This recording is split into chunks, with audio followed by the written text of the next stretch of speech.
प्रदीप हैं, कोई बीटेक के स्टूडेंट हैं, यहां पढ़ते हैं।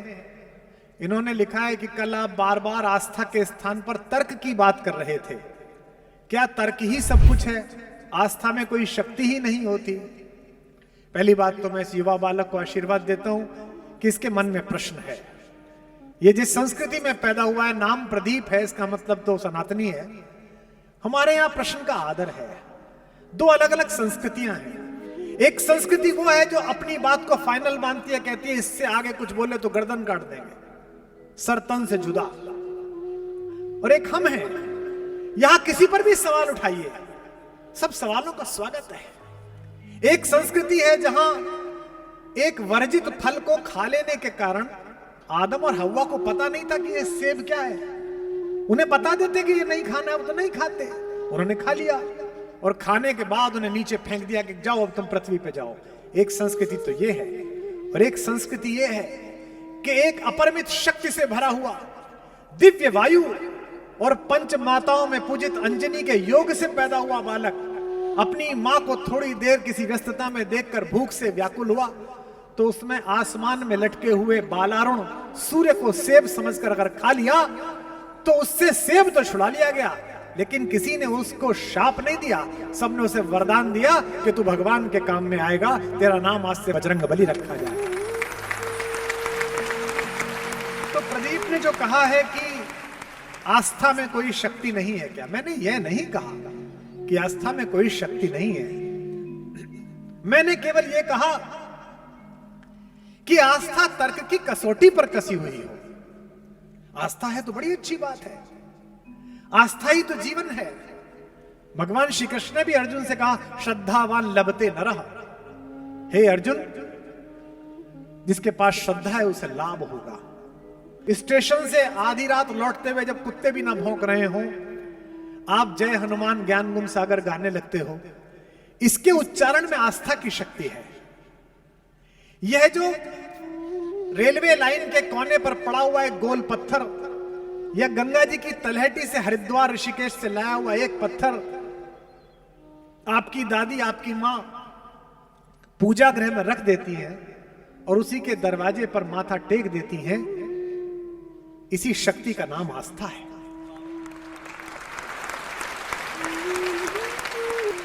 श्रद्धा तो सबसे ज्यादा है, लेकिन श्रद्धा अगर तर्क से कसकर आएगी तो फिर आप मानने लगोगे। अच्छा है कि आप बिना तर्क की श्रद्धा करो, तो सबसे अच्छा है, मान ही लो। लेकिन कुछ लोग ऐसे हैं जिन्हें तर्क भी चाहिए। कई बार आस्था तर्क को छोड़ देती है तो नुकसान देती है। पंढरपुर में एक निस्संतान साहूकार रहता था। एक बनिया था, एक व्यापारी था, लेकिन बच्चा नहीं हुआ। उसने विट्ठल क्या मनौती मांगी, मनौती मांगते ना, और मुझे बड़ा आश्चर्य लगता है। मेरा सौभाग्य है कि मैं विश्व भर के सारे तीर्थ स्थानों पर जाकर निवेदन कर चुका हूं।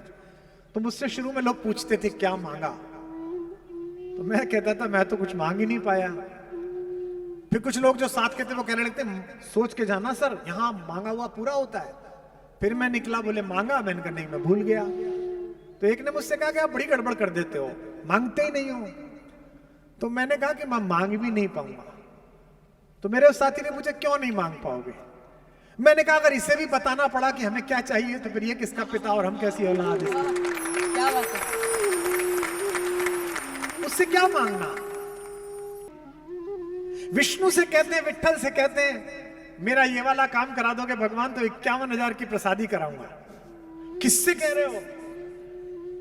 इस पृथ्वी के गर्भ में भी जितने रत्न पड़े हुए हैं, इस समुद्र में भी जितने हीरे पड़े हुए हैं, उन सब की मालकिन महामाया श्री लक्ष्मी, जिसके चरण चापती हो, उसके पति से कह रहे हो तुझे 51,000 रुपए दूंगा। क्या मूर्खतापूर्ण बात। तो साहूकार के पुत्र पैदा हो गया 15 वर्ष बाद। साहूकार ने मान्यता मानी थी कि विट्ठल अगर मेरे घर में आंगन में किलकारी गूंजी तो मैं तुझे सोने की करधनी पहनाऊंगा। करधनी जानते ना, वो तगड़ी जो बनती है। मनोकामना पूर्ण हुई। साहूकार इस पूरे अंचल के, पूरे मराठवाड़े के सबसे बड़े कारीगर एक सुनार थे, नरहरि, उनके पास पहुंचा। इसका प्रतीक देखिए, सुनार का नाम भी नरहरि है, नर के रूप में ही हरि। वो विट्ठल का अस्तित्व स्वीकार नहीं करना चाहता, तो वो शैव था, शिव का भक्त था, परम शिव भक्त, अघोरी एकदम। विट्ठल के मंदिर के सामने से गुजरे तो नजर नीचे कर ले कि मंदिर में ना देखना पड़ जाए। ऐसे भी लोग हैं, मुझसे लोग मिलते हैं, आप राम पर अच्छा बोलते हो पर तो मैं तो कृष्ण को मानता हूं। मैंने कहा वो भी राम को मानते हैं और राम भी उन्हें मानते हैं, तुझे पता ही नहीं है दोनों ठाकुर है क्या, कुछ बड़े कह लेते कुछ छोटे कह लेते। तो नारायणी ने कहा कि भाई मैं तो जानता नहीं विट्ठल की मूर्ति कैसी है, मैं तो देखा भी नहीं, देखना भी नहीं चाहता, कैसे बनाऊं उनकी करधनी। तो सेठ ने कहा कि साहब चलिए जरा नाप तो ले आइए। बोले नहीं नहीं नहीं मैं नहीं जाऊंगा, तू नाप लिया मैं बना दूंगा। साहूकार गया, उसने नाप लिया, लाके दिया, करगनी तैयार हुई, जाके लगाई, भगवान को आई नहीं, 4 अंगुल छोटी पड़ गई। सेठ वापस गया, बोले अरे सुनार साहब आपने क्या बना दिए, तो आई नहीं विट्ठल को, छोटी पड़ गई। बोले अच्छा तूने तो नाप दिया, मैंने उतनी बनाई, 7 पीढ़ियों से हम लोग बना रहे, कितनी छोटी पड़ी। बोले 4 अंगुल नाप के लाया हूं। 4 अंगुल बढ़ा दी, अब के नाप के गए, अब के 7 अंगुल बड़ी बन गई। देखो आनंद, फिर लौटा, बोले ये क्या बना दिया, 7 अंगुल। 7-8 बार ऐसा ही हुआ साहब, बने छोटी पड़ जाए बड़ी बन जाए। हाथ जोड़ के साहूकार बोला साहब मेरा बेटा 1 साल को होने का आ लिया, मनोकामना पूरी नहीं हो रही, आप ही चल के नाप लो। बोला नहीं नहीं, अरे बोले साहब आपने नाश कर दिया सारा मेरे सोने का।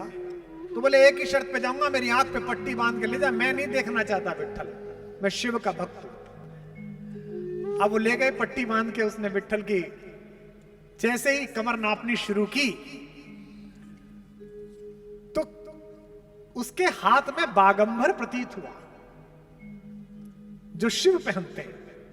उसने कहा ये क्या है, ये तो विट्ठल की कमर है, इसमें बागंबर कहां से आया। उसने हल्की सी अपनी पट्टी नीचे करी और देखा ऊपर तो विट्ठल ने, फिर आंख पे पट्टी लगा ली, फिर देखा बागंबर। इस बार गड़बड़ हुई, थोड़ा ऊपर को हाथ बढ़ाया तो सर्प छुआ। उसने कहा ये सांप कहां से आया, विष्णु के सांप से क्या मतलब, मैं गलत मंदिर में तो नहीं आ गया। फिर आंख नीचे करी, फिर देखा विष्णु मुस्कुरा रहे हैं। इसके बाद उसने फिर देखा कि भुजाओं में देखता हूं शायद कुछ होगा, भुजाओं में देखा तो रुद्राक्ष बंधे हुए थे। फिर आंख खोली, फिर विट्ठल। उसने अच्छा हाथों में देखता हूं, भगवान विष्णु के हाथ में शंख गदा चक्र कमल होगा, 4 हाथ हो गई। हाथ में देखा तो डमरू हाथ में आ गया। अब उसकी समझ में आना बंद हो गया, सिर ऊपर उठा के देखा तो फिर विट्ठल। इस बार अपनी पट्टी खोल दी और रोने लगा कि भगवान क्या कर रहे हो। भगवान मुस्कुराए और अचानक विट्ठल के शीश पर शिवलिंग प्रकट हुआ। आज भी विट्ठल के सिर पर शिवलिंग विश्व में अकेला मिलता है, तो पंढरपुर में मिलता है, जाके दर्शन करें। यानी कि भगवान ने उसे अपने चमत्कार से बताया कि ये शैव बनना, ये वैष्णव बनना, ये शक्त बनना और इसकी बहस में पड़ना गलत है। अंततः चेतना का एक ही स्वरूप है, शक्ति का एक ही स्वरूप है। तो जो तुम पूछते हो मुझसे प्रदीप कि क्या आस्था का कोई स्थान नहीं, आस्था तो वो है कि बड़े बड़े ऋषि मुनि तर्क शास्त्र लिखकर जिसे नहीं पाते वो आस्था पा लेती है। मेरे यहां के कवि हुए, दिवंगत हो गए, दयाशंकर अश्क, उन्होंने लिखा कि हम शिवालों में घंटे बजाते रहे, हम शिवालों में घंटे बजाते रहे, एक तवायफ के घुंघरू भजन कर गए। वैशाली की नगरवधु आम्रपाली भगवान बुद्ध के सत्संग में पहुंची, जीवन भर देह व्यापार किया, नाचना किया, दूसरों के कहने पर नाची, कोने में बैठी रोज रोती थी मुंह ढककर। बुद्ध की दृष्टि पड़ी, बुद्ध ने अपने प्रिय शिष्य आनंद को बुलाकर कहा, आनंद वो एक स्त्री आती है, वो मुझे देख के रोती रहती है, वो कौन है, उसे आगे की पंक्ति में लाओ। वो तैयार नहीं हुई। आनंद ने कहा तथागत की आज्ञा है, भगवान चाहते हैं कि आप आगे बैठो। आगे बैठी फिर रोती रही। बुद्ध ने कहा इसे मुझसे मिलवाने लाओ, कौन है ये। तो बोले कि ये वैशाली की नगरवधु है आम्रपाली। भगवान ने कहा क्यों रोती है। उसने कहा तथागत मैं इतनी दुराचारिणी, इतनी व्यभिचारिणी, इतनी नीच स्त्री हूं, मैंने जीवन भर अपनी कला का, अपने सौंदर्य का सौदा किया, मैं तो आपके इस सभागृह में प्रवेश करने के योग्य भी नहीं हूं, इसलिए पीछे जहां सारे भिक्षुकों की खड़ाऊ पड़ी रहती है वहां बैठ के सुनती हूं। मेरा पूरा जीवन व्यर्थ चला गया। भगवान ने कहा, क्या चाहती है? मैं आपके संग में सम्मिलित होना चाहती हूं, पर मैं इस योग्य नहीं हूं। बुद्ध ने कहा, नहीं, तू आज से प्रधान भिक्षुणी है। एक प्रश्न का उत्तर दे। जब तू ये कला का सौदा करती थी, शरीर का सौदा करती थी, अपने रूप का सौदा करती थी, तेरे मन में ग्लानि हुई? भिक्षुणी और रोई। उसने कहा कि क्या बताऊं भंते, मैंने जब भी ये काम किया पूरी आत्मा से किया, मुझे जरा भी पाप का अंश तक पता नहीं चला। भगवान ने कहा, ये समाज ने तुझे सौंपा था, तूने नहीं चुना। इसलिए जितने वर्ष तूने ये काम किया, जो अपने रूप का सौदा किया, उतने वर्ष भी तू साधना में रही। इसलिए सारी भिक्षुणियों में प्रधान भिक्षुणी तुझे बनाता। अर्थात आस्था से किया गया कोई भी काम पाप पुण्य की परिधि से परे खड़ा हुआ है। इसीलिए पाप के शिखर पर पहुंचकर भी रावण मोक्ष का अधिकारी बना। जीवन भर भगवान कृष्ण के निर्देशन में रहे पांडव पहले नरक दर्शन के लिए गए और दुर्योधन स्वर्ग में गया। क्यों? क्योंकि भगवान ने कहा, स्वधर्मे निधनम श्रेयः पर धर्मो भयावह। जो तुम सोचते हो और जो तुम्हें लगता है ये बिल्कुल ठीक है, ये मेरी आत्मा से ठीक है, वो भगवान का कार्य है। तो तुम पूछते हो प्रदीप के आस्था, आस्था तो बहुत बड़ी है। योगी और महंत जिसे ध्याते रहे, मीरा उसे भजन करके पा गई। मुझसे पूछा था किसी ने, अमेरिका में स्पेन की एक कवित्री ने, कि आपके यहां भी एक पोइटेस है ना, पर उसकी स्टोरी बड़ी एब्सर्ड है कि उसने जहर पिया और वो बच गई। मैंने कहा कि अगर आस्था मीरा जैसी हो और विष कन्हैया का बताकर भेजा जाए, तो दुनिया का हर विष बाध्य हो जाएगा कि वो अमृत में परिवर्तित हो जाए।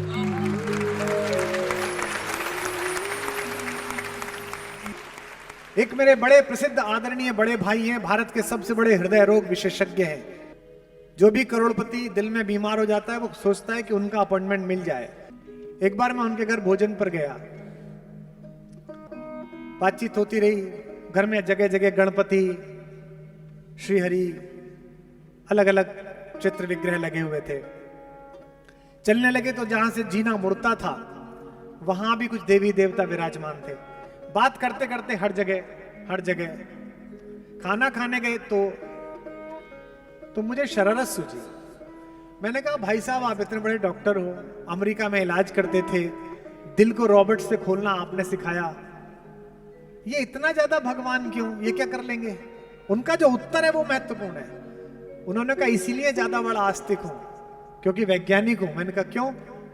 बोले, कुमार, मैंने अपने जीवन में ऐसे हजारों मरीज देखे हैं जिनके साथ में इसलिए अंदर गया कि मैं तो यूं ही जा रहा हूं, कोई भी कर देगा, सब कुछ नॉर्मल है, इसमें तो कुछ है ही नहीं। थोड़ी सी एक आर्टलरी ब्लॉक है, अभी खोली, अभी स्टंट डाला और सब कुछ तैयार था, पता था बड़ा आदमी है। और सारी वैज्ञानिक चेतना और सारे अच्छे इक्विपमेंट के बाद भी न जाने कौन था जो मेरे सामने से उठाकर ले गया और मैं रोक नहीं पाया। और ऐसे हजारों मरीज हैं जिनको मैं अंदर ये सोच कर गया कि अब तो बाहर इन्हें मरा हुआ ही लाना है, क्योंकि इन्हें कोई नहीं बचा सकता, मैं भी नहीं बचा सकता। और वो आज 10-10 साल बाद भी अपने जन्मदिन पे मुझे फोन करते हैं, कहते हैं, डॉक्टर साहब, आपकी वजह से जिंदा हूं। और मैं उनसे क्या बताऊं कि तुम मेरी वजह से नहीं, किसी और की वजह से जिंदा हो। ईश्वर को न मानना अपराध नहीं है, ईश्वर को अपनी मान्यताओं में कैद करना अपराध है। बनारस में एक युवा पंडित था, वो घाट पे रहता था, तरमाल खाता था। आप जैसे यजमान पहुंच जाए, कोई कुछ खिलाए, कोई कुछ खिलाए, दंड पेलता, गंगा जी में नहाता, ना सुबह को पूजा करे, ना शाम को संध्या वंदन करे, ना गंगा आरती में सम्मिलित हो, लेकिन सुदर्शन था, भजन गाता था, मजे में रहता था। तो जैसा कि लोग चिंतित हो जाते हैं, वहां के कई पंडित चिंतित हो गए कि ये कौन है। तो लोगों ने कहा, इसे घाट से निकालो। क्या अपराध है भैया? बोले, ये तो पूजा अर्चना ही नहीं करता, संध्या उपासना नहीं करता। पंडितों ने उसे बुलाया सभा में कि भाई क्यों नहीं करते? बोला, जी सूतक लग रहा है। सूतक, सूतक जानते हो? नहीं, बच्चे नहीं जानते होंगे। घर में कोई मृत्यु हो जाए तो पंडित जी कहते हैं सूतक लग गया, 15 दिन तक पूजा नहीं होगी, हवन नहीं होगा। घर में नया बच्चा पैदा हो जाए, कहते हैं सूतक लग गया। इसका मतलब क्या है? लोग व्यस्त होंगे इसलिए। चलो जी, 1 महीना बीत गया, पट्टा फिर कुछ नहीं करे, फिर बुलाया, बोले क्यों नहीं करता, बोले सूतक लग रहा है। उसको 7-8 बार बुलाया, हर बार कह जी करूंगा करूंगा, सूतक लग रहा है। एक दिन घेर लिया लोगों ने, बोले तेरे ऐसे कौन मर जी रहा है हर महीने कि तेरे रोज सूतक लग रहा है। पंडित ने क्या अच्छा उत्तर दिया, उसने कहा मैं रोज सुबह उठता हूं तो मेरे हृदय में ज्ञान रूपी पुत्र पैदा होता है, और मैं रोज सोता हूं तो मोह रूपी माया मेरी मर जाती है। मेरे घर में रोज सूतक रहता है, इसलिए आनंद में रहता है। मृता मोहमयी माता जातो ज्ञानमय सुतः, रोज मोह रूपी माया मरती है और जातो ज्ञानमय सुतः, और ज्ञान रूपी पुत्र पैदा होता है। सूतकम वर्तते नित्यम कथम संध्याम उपासमहे, मैं कहां से संध्या उपासना करूं। मेरे को अक्सर महिलाएं पत्र लिखती हैं फेसबुक में, भैया मैं पढ़ती तो हूं हनुमान चालीसा, में पढ़ती तो हूं ये देवी स्तुति, पढ़ती तो हूं विष्णु सहस्त्र नाम, उच्चारण मेरा ठीक नहीं है, भगवान मेरी पूजा स्वीकार करेंगे। अरे उच्चारण से क्या है। एक सड़क पे बेचारा मजदूर गायत्री मंत्र पढ़ रहा होगा, अब उसके उच्चारण में कुछ गड़बड़ी थी, नहीं ठीक पढ़ पा रहा था, विष्णु सहस्त्र नाम पढ़ रहा होगा, गड़बड़ी होगी।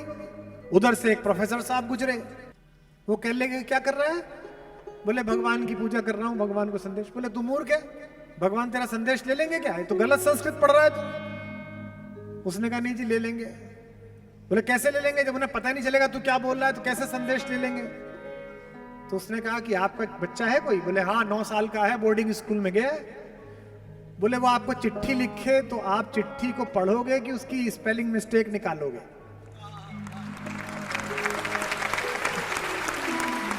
बोला पढ़ूंगा। तो बोले जब आप अपने लड़के की सुन सकते हो तो भगवान मेरी भी सुन रखा, मैं भी उसी का लड़का हूं। 2 प्रश्न छोटे छोटे हैं। श्रीकांत शुक्ल यहां सुनने आए हैं, वे कह रहे हैं कि कल आपने सिर्फ भरत पर बात की, क्या लक्ष्मण और शत्रुघ्न जी से भगवान का उतना प्रेम नहीं था? ऐसा नहीं है, शत्रुघ्न जी पर सबसे कम बोला गया है। मेरा तो मन है कि एक दिन मैं शत्रुघ्न जी पर ही बोलूं किसी प्रकार से। लक्ष्मण जी पर पहले बोल चुका हूं, कुछ जगह बोला है, लेकिन आपने कहा है कि लक्ष्मण से प्रेम नहीं था, ऐसा नहीं, लक्ष्मण से भी बहुत प्रेम है। वस्तुतः देखो तो राम और लक्ष्मण अलग नहीं है। आप कितने भी यशवान हो जाएं, आप कितने भी धर्मशील हो जाएं, आप कितने भी आर्थिक रूप से मजबूत हो जाएं, आप देशों के राजा बन जाएं, लोकतंत्रों के महानायक बन जाएं, लेकिन सूरज की रोशनी में प्रधानमंत्री जी भी, राष्ट्रपति महोदया भी, कोई भी खड़ा होगा तो उसका शरीर, उसका परिदृश्य, उसके कपड़े कितने भी सुदर्शन हो, कितने भी उजले हो, उसकी परछाई काली पृथ्वी पर दिखाई देगी। जब से पृथ्वी बनी है कोई सिकंदर ऐसा पैदा नहीं हुआ कि जिसकी परछाई उजली हो। केवल इस विश्व की मर्यादा में इस पृथ्वी पर केवल हमारे राघवेंद्र भगवान राम ही ऐसे चले जिनकी परछाई उजली है। भगवान नीले वर्ण के हैं और उनकी परछाई की तरह चलने वाले लक्ष्मण जी उजले वर्ण के हैं। लक्ष्मण भगवान की उजली परछाई। आप कभी चित्रकूट पधारिए, बहुत अद्भुत जगह है, इतनी अद्भुत कि 2 प्रदेशों का दावा है कि हमारा है, कि हमारा है। आधा चित्रकूट उत्तर प्रदेश में है, आधा चित्रकूट मध्य प्रदेश में है। माता मंदाकिनी की धारा उनको अलग अलग करती है, कुछ नहीं है, नक्शे में सिर्फ इतना ही है, इधर है इधर है। एमपी वाले भी कहते हैं कि हमारे यहां रहे भगवान, हम यूपी वाले कहते हैं कि हमारे यहां भी रहे। चित्रकूट में कामदगिरी के जिस पर्वत पर भगवान ने विश्राम किया, उसके कोने पर चढ़ने के बाद अब तो रास्ते भर भी कुछ मकान और कुछ साधु संतों की कुटियां हैं। वहां एक बहुत बड़ा पत्थर रखा हुआ है, सुनते हैं कि ये सदियों से 8000 वर्षों से तभी से ऐसा ही रखा हुआ है। उस पर बैठकर रात्रि भर लक्ष्मण निरीक्षण करते थे कि किसी दिशा से असुरों का प्रवेश तो नहीं हो रहा, कोई गलत पशु तो नहीं आ रहा। महर्षि विश्वामित्र ने 15 वर्ष की आयु में जब राम को अपने शिष्यत्व में स्वीकार किया भगवान को, तो उन्हें बहुत सारी सिद्धियां दी थी। अक्सर लोग पूछते हैं सिद्धि क्या थी। यह सिद्धि यूं मान के चलिए कि उस समय विश्व में डिफेंस साइंस की दो बड़ी लैब थी। जैसे आज नासा को लैब माना जाता है, जैसे आज पेंटागन को लैब माना जाता है, विश्व की सबसे बड़ी दो लैब थी। एक लैब के ओनर मालिक चलाने वाले थे महर्षि विश्वामित्र, और एक लैब के चलाने वाले थे महर्षि अगस्त्य। एक उत्तर भारत में काम करते थे, एक दक्षिणापथ में काम करते थे। लेकिन इन दोनों का विज्ञान तो बहुत विकसित हो गया था, लेकिन आयु क्षीण हो रही थी।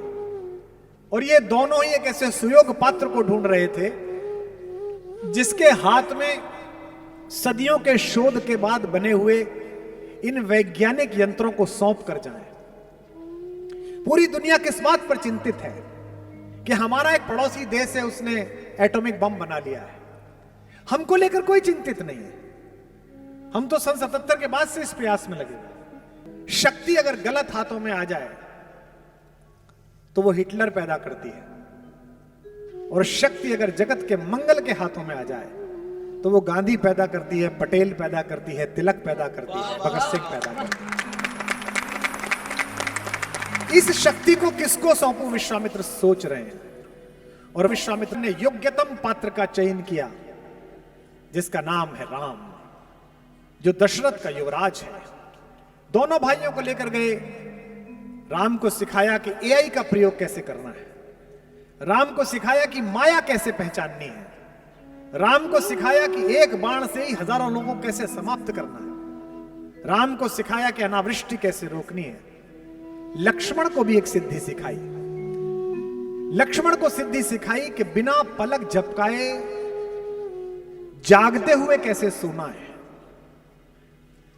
ये बात 30 साल पहले जब ऐसी ही किसी उद्बोधन पीठिका से मुझसे भी महनीय किसी ऋषि मुख ने कही होगी कि एक ऐसा आदमी जाग कर देख रहा है जो पीछे सो रहा है लेकिन आगे जाग रहा है।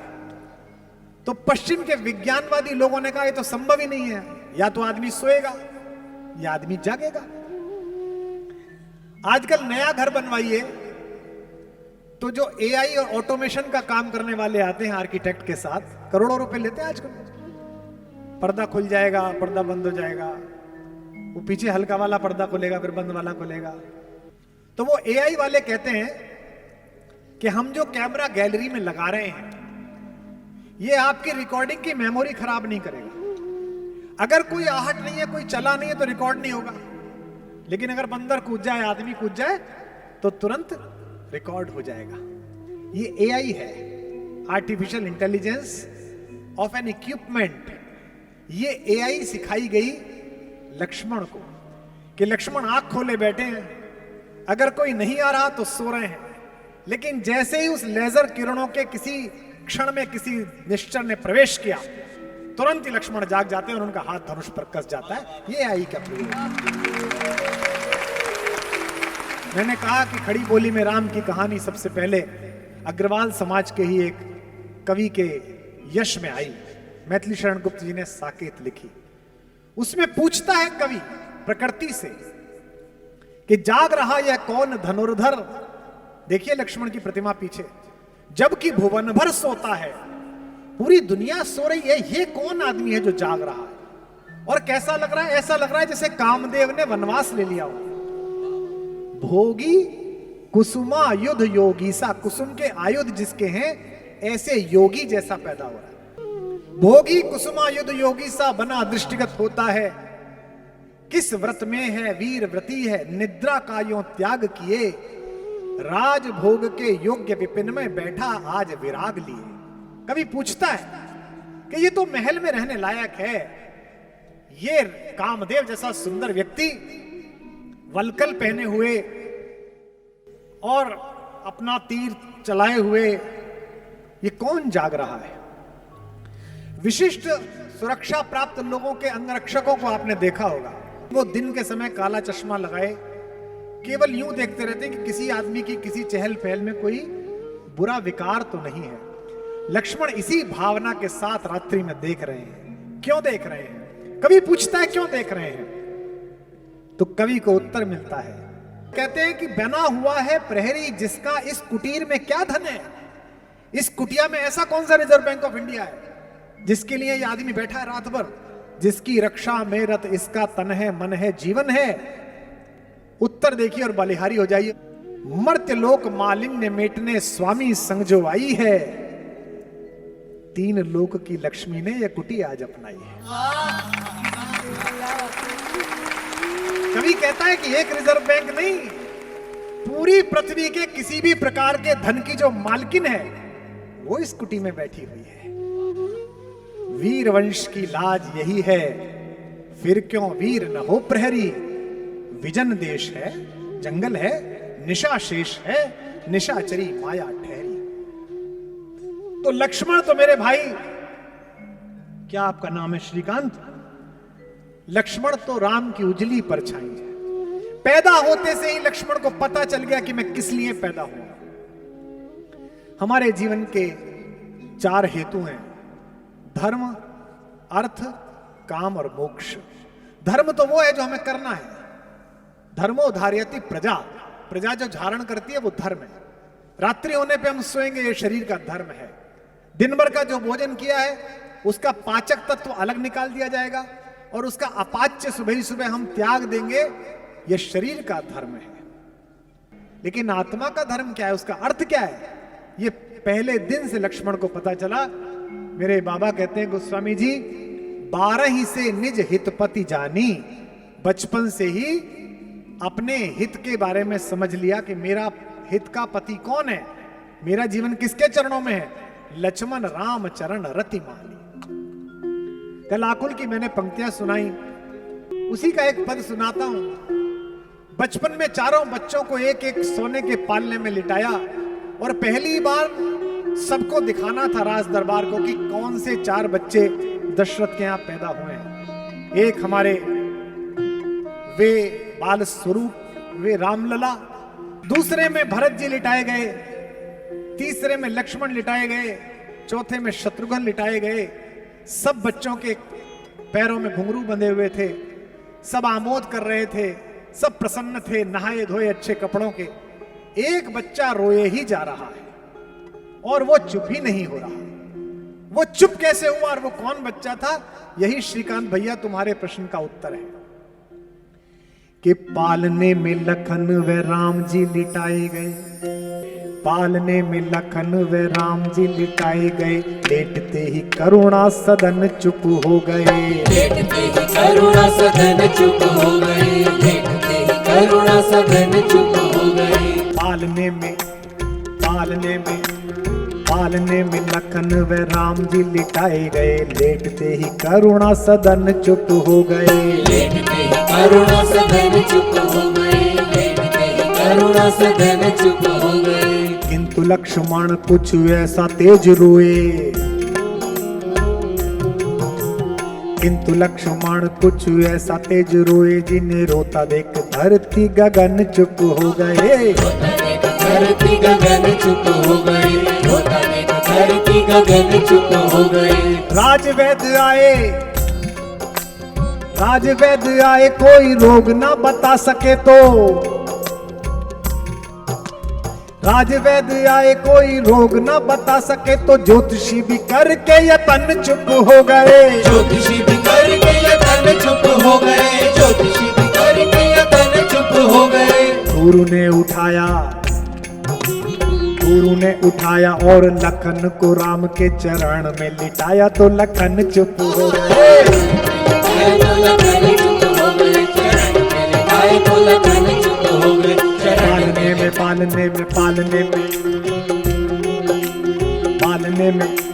पालने में लखन व राम जी लिटाए गए। लेटते ही करुणा सदन चुप हो गए, लेटते ही करुणा सदन चुप हो गए, लेटते ही करुणा सदन चुप हो गए। किंतु लक्ष्मण कुछ ऐसा तेज रोए। जिन्हें रोता देख धरती गगन चुप हो गए, रोता देख धरती गगन चुप हो गए, रोता देख धरती गगन चुप हो गए। राजवैद्य आए कोई रोग ना बता सके तो। ज्योतिषी भी करके यतन चुप हो गए, ज्योतिषी भी करके यतन चुप हो गए, ज्योतिषी भी करके यतन चुप हो गए। गुरु ने उठाया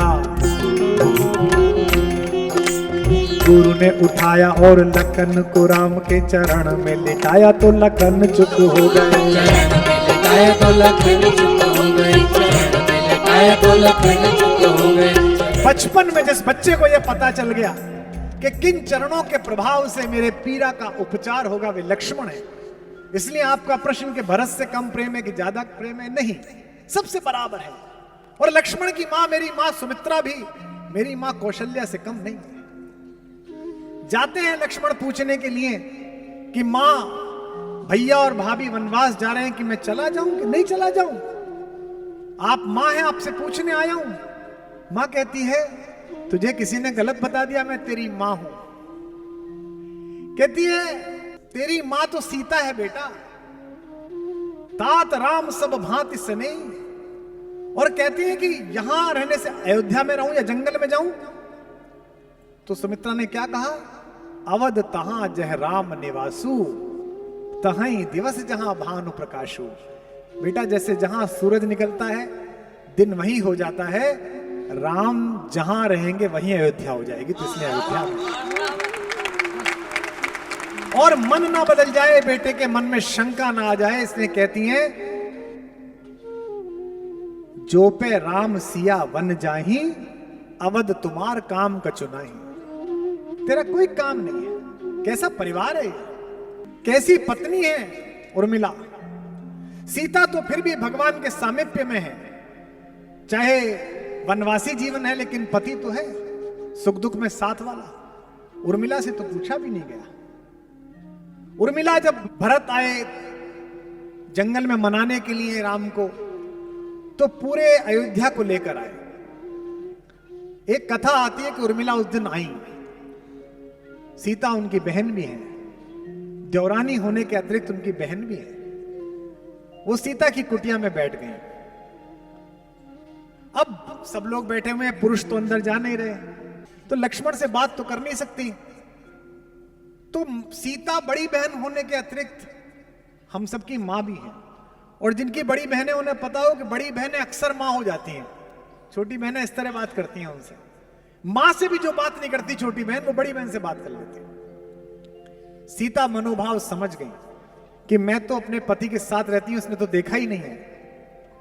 तो उन्होंने लक्ष्मण से कहा कि लल्ला, मेरी झोपड़ी में, कुटिया में फूलों की डलियां रखी है, उसे उठा लाओ, तुम्हारे भैया की शाम की संध्या के लिए माला बना दूंगी।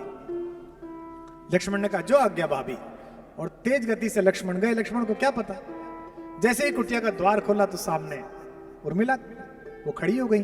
अब सोचो, पूछ के नहीं आए हैं, लेकिन जैसे ही देखा, अब लक्ष्मण असमंजस में कि लौटूं कि बात करूं। तो मैथिली शरण गुप्त कहते हैं, खुद उर्मिला ने आगे बढ़कर मुस्कुराते हुए कहा, कभी मेरे बाग में घूमने वाले हो हिरन, आजकल तू जंगल में घूमता है, मैं तुझे बांधूंगी नहीं, इसलिए भय मत कर।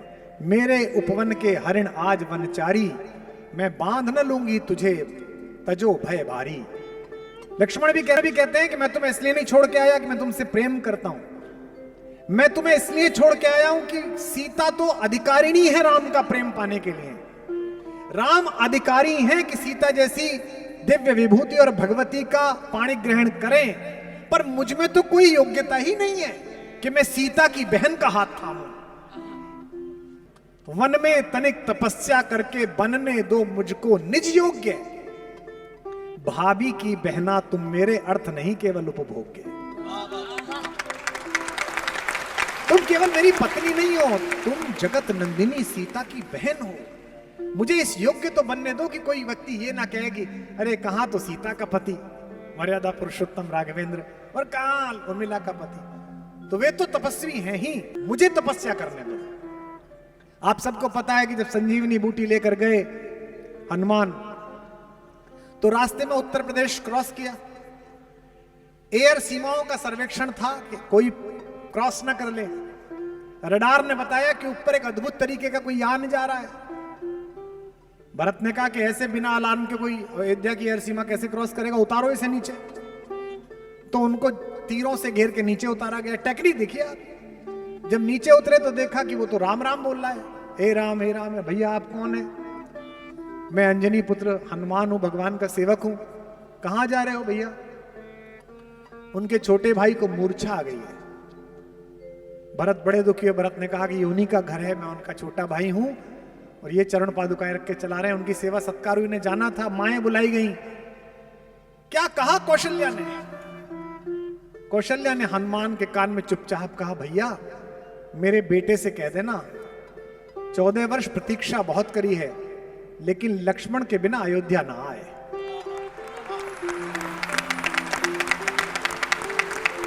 रोती हुई कौशल्या अपने आंगन की तरफ चली। पीछे खड़ी हुई सुमित्रा आई। सुमित्रा ने कहा, भैया मुझे पता नहीं दीदी ने तुमसे क्या कहा है, राम से कह देना सीता को वापस लेके आए। लक्ष्मण ना भी रहा तो मेरे पास अभी एक लाल और है, उसे साथ लड़ने के लिए भेज दूंगी। ये घर है। हनुमान की विदाई की तैयारी हो रही है, सब दुखी चिंतित हैं और उर्मिला प्रसन्न है, चहक रही है। हनुमान भैया दूध पी लीजिए, हनुमान भैया ले। हनुमान ने अकेला एकांत पाकर चरण पकड़ लिए कि माता आपका पति मृत्युशैया पर है, मूर्छित है और आप मुझे दूध पिला रही हैं, आपको तो कहना चाहिए जल्दी जा जल्दी जा। तो उर्मिला हंसने लगी कि भैया तुमसे किसने कहा कि मेरा पति मृत्युशैया पर है? हनुमान ने कहा मैं देख के आया हूं। उर्मिला ने कहा कि आप गलत फहमी में, यदि विश्वास ना हो तो 5-7 दिन रुक जाओ, मेरे पति को कुछ नहीं होगा। क्योंकि जम्हाई में भी रात को सोते समय जिस राम का नाम लेने से सुबह आदमी जिंदा उठता है, उसकी गोदी में यमराज छोड़ो महाकाल लेके नहीं जा सकता मेरे पति को।